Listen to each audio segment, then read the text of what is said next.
मी आणि वरच्या सभागृहात दीपकजींनी सादर केलेला आहे। मी आपल्याला सगळ्यांना सांगेन, अनेक दिवस आमच्या मनात होतं शेतकऱ्यांना वीज माफी द्यायची। आज गरीब शेतकरी, अल्पभूधारक, अत्यल्पभूधारक, लहान शेतकरी याला आम्ही 7.5 हॉर्सपॉवरपर्यंत 1 हॉर्सपॉवरपासून 7.5 हॉर्सपॉवरपर्यंत विजेच्या बाबतीत माफी दिलेली आहे। यामध्ये आम्ही मुख्यमंत्री माझी बहीण योजना ह्या सगळ्या गोष्टी करताना जिथं आता वीज बिल माफ केलेलं आहे त्याच्यावर त्यांना काही पैसे द्यायचा प्रश्न येत नाही, पण ज्यांना लाभ द्यायचा आहे तो लाभ कुणाच्याही हातामध्ये ते पैसे जाणार नाही, तर त्या लाभार्थीच्या डीबीटीमध्ये अकाउंटला हे पैसे जाणार आहेत। एवढी पारदर्शकता आपण त्याच्यामध्ये ठेवलेली आहे। आणि एकंदरीतच लोकांच्या मध्ये वावरत असताना माझा दूध उत्पादक शेतकरी अडचणीत वाटला, त्याला आपण चांगल्या प्रकारची मदत पुन्हा 5 रुपये प्रति लिटर गाईच्या दुधाला, दुसऱ्या कुठल्या दुधाला नाही, गाईच्या दुधाला ही आपण दिलेली आहे। युवा कार्य प्रशिक्षण, बरेच तरुण मुलांना नोकऱ्या मिळत नाही, ते कोर्स करतात किंवा ग्रॅज्युएट होतात, डिप्लोमा होतात, पण त्यांना अनुभव नसतो, तर त्यांना अप्रेंटिसशिप कुठेही करण्याच्या करता राज्य सरकार 10,000 रुपये महिना तिथं देणार आहे। आणि एकदा वर्षभर त्यांनी अप्रेंटिसशिप पूर्ण केल्यानंतर त्याला एकतर अनुभव येईल, तो स्वतःच्या पायावर उभा राहील किंवा तो चांगल्या पद्धतीनं त्याला कुठं नोकरी देखील मिळेल। अशा पद्धतीनं दरवर्षी 10 लाख मुलांना ती संधी देण्याचा निर्णय आम्ही आज घेतलाय। त्याच्यामध्ये कापूस सोयाबीनचा आता तुम्हाला माझ्या आधी मान्यवरांनी सांगितलेलं आहे। पिंक रिक्षा या देखील आम्ही 10,000 महिलांना पहिल्या टप्प्यामध्ये देण्याच्या बद्दलचा निर्णय घेतलेला आहे। आपल्याला सगळ्यांना माहिती आहे की गरीब कुटुंबातली किंवा मध्यमवर्गीय कुटुंबातली मुलगी किंवा त्यांच्या घरातली कुणी भगिनी ही जर शिकायचं म्हटलं तर त्यांना ती फी परवडत नव्हते। आतापर्यंत आम्ही 50% त्यांना फी भरायला मदत करायचो, परंतु शेड्यूल कास्ट आणि शेड्यूल ट्राईबला तर 100% फी माफ आहे। आणि ह्यांच्या मनामध्ये देखील इकॉनॉमी विकर सेक्शनमध्ये मोडणारा जो समाज आहे त्या सगळ्या समाजातल्या मुलींना वाटायचं की आमचं काय, आम्ही गरिबाच्या पोटी जन्माला आलो म्हणून आम्हाला चांगलं शिक्षण घ्यायचं नाही का। आणि त्याकरता आम्ही त्यांना आता 100% रक्कम देण्याचा निर्णय हा आजच्या अर्थसंकल्पामध्ये घेतलेला आहे। अर्थसंकल्प सादर करत असताना विरोधक वेगवेगळ्या प्रकारची टीका करतील की एवढा निधी कसा आणणार, त्याच्यामध्ये कुठलं पैसे येणार। मित्रांनो, या सगळ्याचा विचार करूनच आम्ही हा अर्थसंकल्प सादर केलेला आहे। मी आपल्याला सगळ्यांना सांगेन की 2022-23 मध्ये आपलं जीएसटी अधिक व्हॅट अधिक व्यवसाय करायचं उद्दिष्ट 2.25 लाख रुपये होतं। 23-24ला ते 2,05,500 कोटी रुपये झालं। त्याच्यानंतर त्याच्यामध्ये 24-25ला 2,20,000 इथपर्यंत त्या ठिकाणी झालेलं आहे। अशा प्रकारे ती रक्कम वाढते। आताही आपला वाढीचा दर हा जवळपास म्हणजे राज्य सरकारचा आहे वार्षिक वाढीचा दर हा 18.5% आहे आणि केंद्राचा वाढीचा दर हा 11.5% आहे। केंद्राच्या वाढीमध्ये जर देशाचा विचार करता जी काही रक्कम त्यांच्याकडे जमा होती, आता समजा त्यांची 23-24ला 20,16,272 कोटी जमा झाले, त्याच्यामध्ये एकट्या तुमच्या माझ्या महाराष्ट्राचा हिस्सा हा 15.9% म्हणजे थोडं कमी 16% होता। आपण 3,20,000 कोटी रुपये त्याच्यामध्ये जीएसटी मध्ये आपल्याकडे जमा झाले आणि दरवर्षी आपलं उद्दिष्ट हे जवळपास 50,000 ते 60,000 कोटीनं वाढतंय। त्याच्यामुळे हा निधी उभा करत असताना हा फार जीएसटी ही आमची जमेची बाजू आहे, त्याचबरोबर व्हॅट असेल, प्रोफेशनल टॅक्स असेल, त्याच्यामध्ये व्यवसाय कर असेल, त्याच्यामध्ये देखील दरवर्षी आपल्याकडे वाढ होतीये। त्याचा विचार सगळ्याचा साकल्याने करूनच आणि केंद्र सरकारने जे 3% मर्यादा दिलेली आहे की तुम्ही 3% पर्यंतच कर्ज उचलू शकता सगळ्याच भारतातल्या राज्यांना, त्याच्यामध्ये आपण त्याच्या आतमध्येच आहोत या प्रकारे। आणि आज अर्थसंकल्पामध्ये काही रक्कम कमी वाटत असली तरी माझी 7 तारखेला का 9 तारखेला पुरवणी मागणी मी सादर करणार आहे, त्याच्यामध्ये आम्ही ती रक्कम दाखवणार आहे। त्याच्यानंतर पुन्हा डिसेंबरला आम्हाला संधी आहे। अशा पद्धतीच्या संध्या सातत्याने असतात। केंद्रामध्ये देखील आमच्या विचाराचं सरकार आहे। यंदा 15वा वित्त आयोग संपलेला, आता 16वा वित्त आयोग सुरू होतोय। 16व्या वित्त आयोगामध्ये देखील भरीव अशा प्रकारची मदत ही राज्य सरकारला मिळणार आहे, त्याच्यामुळे त्याच्यातनं पण आपल्याला निधी उपलब्ध होणार आहे। अशा प्रकारे या सगळ्या ज्या काही घोषणा केल्या त्या घोषणाची अंमलबजावणी करण्याकरता कुठल्याही प्रकारे निधीची कमतरता भासणार नाही. उलट आम्ही ठाणे, बृहन्मुंबई आणि नवी मुंबई इथं पेट्रोलचा दर राज्यातल्या इतर भागाच्या पेक्षा जास्त होता, डिझेलचा दर जास्त होता, तर आम्ही तिथला पेट्रोलचा दर आता 65 पैसे कमी केलाय आणि राज्याबरोबर त्यांना आणलंय आणि डिझेलचा दर 2 रुपये 7 पैसे प्रति लिटर अशा प्रकारचा कमी केलाय आणि तिथं इतरांच्या बरोबर त्यांना आणलंय. ते पण बऱ्याच दिवसाची त्यांची मागणी होती. असे अनेक चांगल्या बाबी त्या अर्थसंकल्पाच्या निमित्तानं शेतकरी, महिला, वारकरी, युवा, त्याच्यामध्ये ह्या सगळ्या घटकाला, समाजातल्या गरीब घटकाला जास्तीत जास्त न्याय देण्याचा प्रयत्न हा महायुतीच्या सरकारने एकनाथराव शिंदेंच्या नेतृत्वाखाली अर्थसंकल्प सादर करत असताना घेतलेला आहे आणि त्याची सगळ्याची अंमलबजावणी व्यवस्थितपणे होईल अशा प्रकारची खबरदारी, अशा प्रकारचा निर्धार आम्ही सगळ्यांनी करूनच हा अर्थसंकल्प महाराष्ट्राच्या जनतेच्या समोर मांडलेला आहे. मी आत्ताच तुम्हाला काय सांगितलं, दरवर्षी आपलं 50,000, 60,000 कोटी, 50,000, 60,000 आपलं उत्पन्न जीएसटीचं वाढतंय. इथं आकडे आहेत सगळे.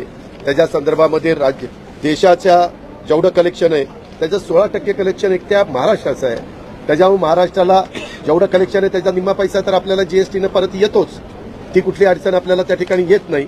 आणि बाकीच्या संदर्भात आम्ही इथं कुठेही वेडेवाकडे प्रकार होऊ नये म्हणून डीबीटी केलेलं आहे. डायरेक्ट आधार कार्डशी आम्ही लिंकअप करणार आहे. ज्या महिलांना आम्हाला ही मदत करायची आहे ती आधार कार्डशी लिंकअप गॅस सिलेंडर द्यायचा, ते गॅस सिलेंडर देणार नाही. गॅस सिलेंडरच्या रक्कम जी काही 3 सिलेंडरची असेल ती त्या भगिनीच्या अकाउंटला जाणार आहे.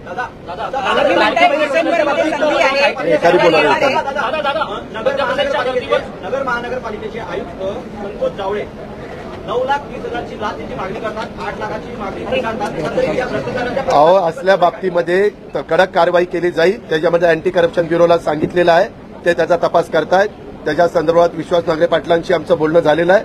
त्यांची टीम तिथे गेली, बाकीच्यांच्याकडनं पण माहिती घेत आहेत. असे कुणाच्याही प्रकारचे लाड पुरवले जाणार नाही. जे चुकीचं करेल, जे भ्रष्टाचार करतील त्यांच्यावर ऍक्शन घेतली जाईल.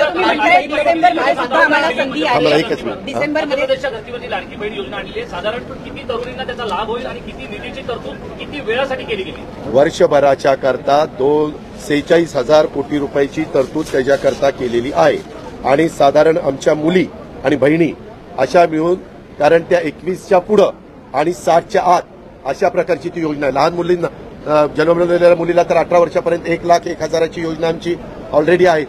त्या मधल्या मुलींच्या करता आणि आमच्या भगिनींच्या करता ही योजना आम्ही दिलेली आहे, मुख्यमंत्री माझी बहीण योजना. आणि त्याच्यामध्ये 46,000 कोटी आणि साधारण 2,50,00,000 ते 40,00,000 असा आमचा अंदाज आहे. आणि ते देताना काही श्रीमंतांना ते मिळणार नाही. ज्या गरीब भगिनी आहेत त्याच्या संदर्भामध्ये ज्यांच्याकडे गाडी, 4 चाकी गाडी वगैरे असेल, जे इन्कम टॅक्स भरत असतील त्यांना त्या ठिकाणी मिळणार नाही. जे नोकरीला असतील त्यांना त्या ठिकाणी मिळणार नाही. जे गरीब महिला आहेत की ज्यांचं ओढाताण होते, ते सिलेंडर आणू शकत नाही, अशांना ही मदत आहे. तुम्ही म्हणालात की डिसेंबरमध्ये सुद्धा आम्हाला संधी आहे अर्थसंकल्प लागू करण्याची, परंतु विरोधक तर म्हणतात की तुमचं सरकारच येत नाही. त्यांचं सरकार, पोकळ घोषणा, एक मिनिट, त्यांचं सरकार येणार हे कुणी त्यांना ज्योतिषांनी सांगितलं? त्याच्यामध्ये आम्हाला वाटतं आमचं सरकार येणार. आता फक्त अर्धा टक्काच फरक होता. आणि तुम्हाला माहिती आहे कशा पद्धतीनं हे नरेटिव्ह, फेक नरेटिव्ह सांगण्यात आले. काय सांगण्यात आलं की बाबा संविधान बदलणार. हे आमच्या बॅकवर्ड क्लासमध्ये इतकं पर्क्युलेट केलं. आम्ही सांगत होतो अरे चंद्र सूर्य आहे तोपर्यंत नाही बदललं जाणार. एनडीएच्या मिटिंगमध्ये तिथं संविधान ठेवलं. पहिल्यांदा पंतप्रधानांनी संविधानाचा नमस्कार केला. शपथविधीला तिथं संविधान, तिथं मान त्या ठिकाणी ठेवलेलं, संविधान दिन साजरा केला. पण फेक नरेटिव्ह डेव्हलप करण्याच्या करता ते यशस्वी झाले. त्याच्यात आम्ही कमी पडलो.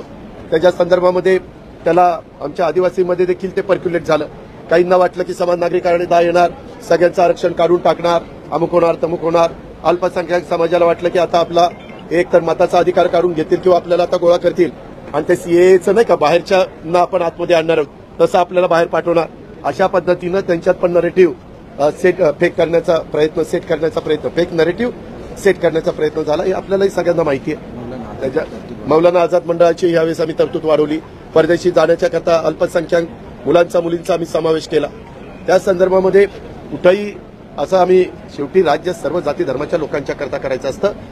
अर्थसंकल्पामध्ये मी आणि दीपकने देखील सांगितलं हे शिवशाहू फुले आंबेडकरांच्या विचाराचं राज्य. मी त्याच दिवशी प्रेसमध्ये चहापानाचा कार्यक्रम होता त्यावेळेस सांगितलं की मनुस्मृतीच्या बद्दल आमची काय भूमिका आहे आणि तशा पद्धत हेच शिक्षण मंत्री कुठलाही धडा नाही काही नाही दणकून सांगतात श्लोक आहे अमकं आहे तमकं आहे. बरं काही लोक ते बघत नाहीत वाचत नाहीत त्यांनी ऐकल्यानंतर आणि तुमचे अनेक चॅनल झालेले त्यांनी दाखवल्यानंतर त्या गोष्टी कधी कधी खऱ्या वाटायला लागतात. लाडकी बहीण योजना जी आहे काय? लोकसभेत मोठा फटका बसला अशा लोकप्रिय घोषणा केल्या हे का? विरोधकांनी आरोप केला. अजिबात नाही त्या आरोपात तथ्य नाहीये. आम्ही नेहमीच मी आजपर्यंत अर्थसंकल्प सादर करत असताना जे काही आपल्याला परवडेल मागे देखील आम्ही 2 महिन्याच्या करता दुधाला मदत त्या ठिकाणी केलेली होती. धानाला आम्ही अनुदान दिलं ते त्यांच्या अकाउंटला जमा झालं. कांदा उत्पादक शेतकऱ्यांना पण आम्ही मदत केली.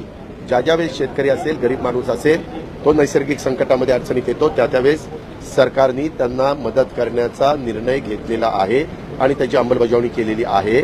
आता त्यांना काय आता सांगायचं तर ते हेच सांगणार की आता हेच जर मी त्यांच्या बाजूने अर्थसंकल्प मांडला असता तर असं माझं उदो केला असता. त्यांच्याकडे असताना पण अर्थसंकल्प मांडला त्यावेळेस त्यांनी काय वक्तव्य केली ते तुम्ही बघताय. शेवटी राजकीय क्षेत्रातील लोक सत्ताधारी पक्षाचे नेतेगण हे अर्थसंकल्पाचं कौतुकच करत असतात आणि विरोधी पक्ष कधीच अर्थसंकल्पाचं कौतुक करणार नाहीत कारण त्यांना तसं कौतुक केलं तर त्यांना जे साध्य करायचं ते साध्य करू शकत नाही. हा मनुष्य स्वभाव आहे. जदर नदी बड्डे खैरात नदी बड्डे अरे सांगितलं ना मुख्यमंत्र्यांनी पुन्हा काय चटर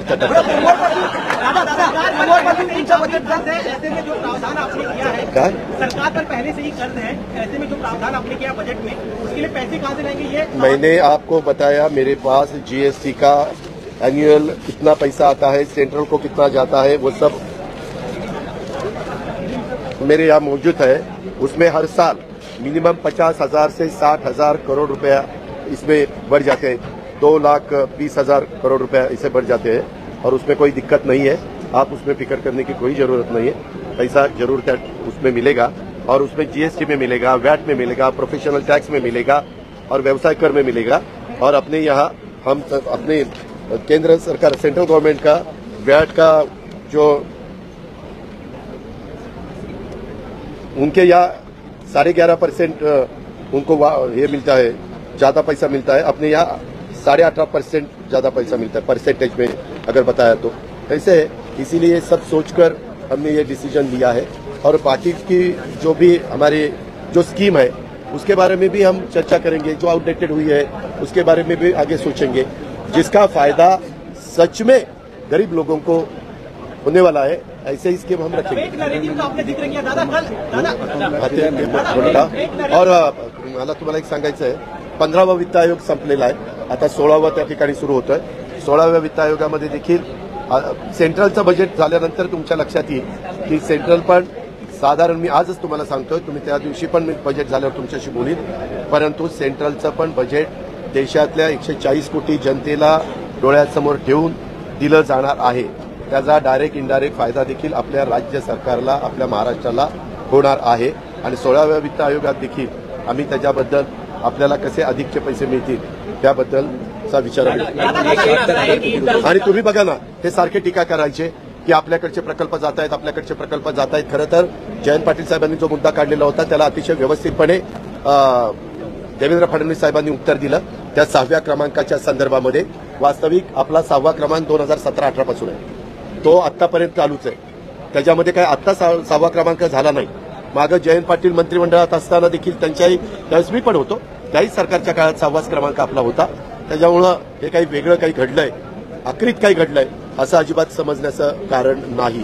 ही पण बाब आपण सगळ्यांनी लक्षामध्ये घ्या. हा बोल बाबा. शिखर बँकेच्या संदर्भात वारंवार एक चौकशीच्या संदर्भात तेव्हा का चौकशी करण्याचा अधिकार एजन्सीला असतो त्यांनी चौकशी करावी.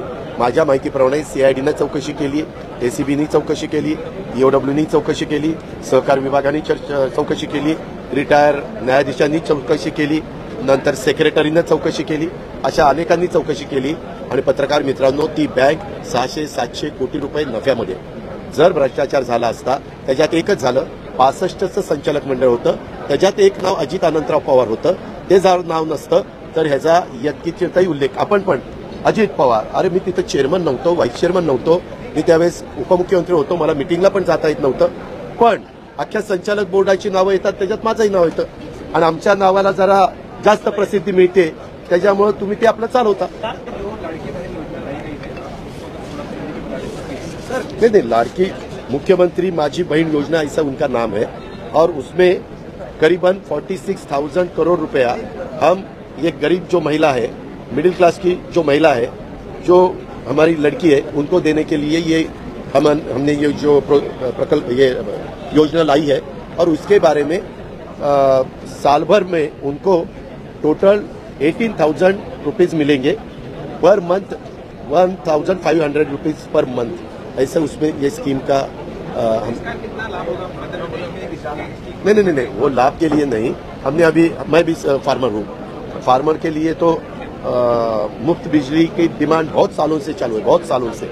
एक दफा सुशील कुमार शिंदे चीफ मिनिस्टर थे तब भी हमने की थी, लेकिन बाद में कोई कारण वो वापस लेनी पड़ी.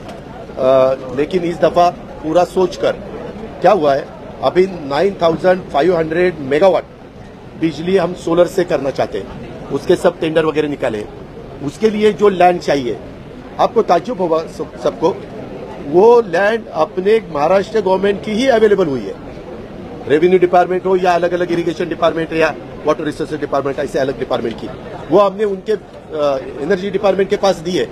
अभी खाली आप प्रोजेक्ट करना चाहते हैं तो वो लैंड है, आप इन्वेस्टमेंट करना, और सेंट्रल गवर्नमेंट की 30% सब्सिडी है उस पर. तो जो इन्वेस्टमेंट करना चाहते हैं वो लोगों ने हमें कहा कि हमें जल्द से जल्द लैंड दे दो. उनका काम शुरू हुआ है और जब बिजली सनलाइट सुबह 8 बजे शुरू हो जाएगा तब आपकी इलेक्ट्रिक पंप चालू होगा. शाम को सनराइज होने के बाद, सनसेट होने के बाद, सनराइज से शुरू होगा, सनसेट के बाद वो खत्म होगा. तो लोगों को भी, हमारे फार्मर्स का कहना ही ये है कि हमें दिन भर बिजली चाहिए. रात को मिलने के बाद कभी कभी टाइगर आता है, कोई बिबटे आता है और कोई बहुत कुछ होता है, तो इसीलिए उनको डर रहता है, वो जाते नहीं. तो इसीलिए ये भी होगा, उनको दिन भर बिजली मिल जाएगी और खाली ₹2.75 से ₹3 में वो बिजली हमें मिल रही है. तो इसमें हमें इंडस्ट्री को भी हम मदद कर सकते हैं. इंडस्ट्री का रेट हम क्रॉस सब्सिडी, इंडस्ट्री को रेट बढ़ता था और हम उनके तरफ से पैसे लेके फार्मर्स को क्रॉस सब्सिडी देते थे. अभी ऐसा नहीं होगा, अभी उनको भी रेट कम हो जाएगा और इंडस्ट्री भी अपने महाराष्ट्र में ज्यादा बढ़ जाएगी.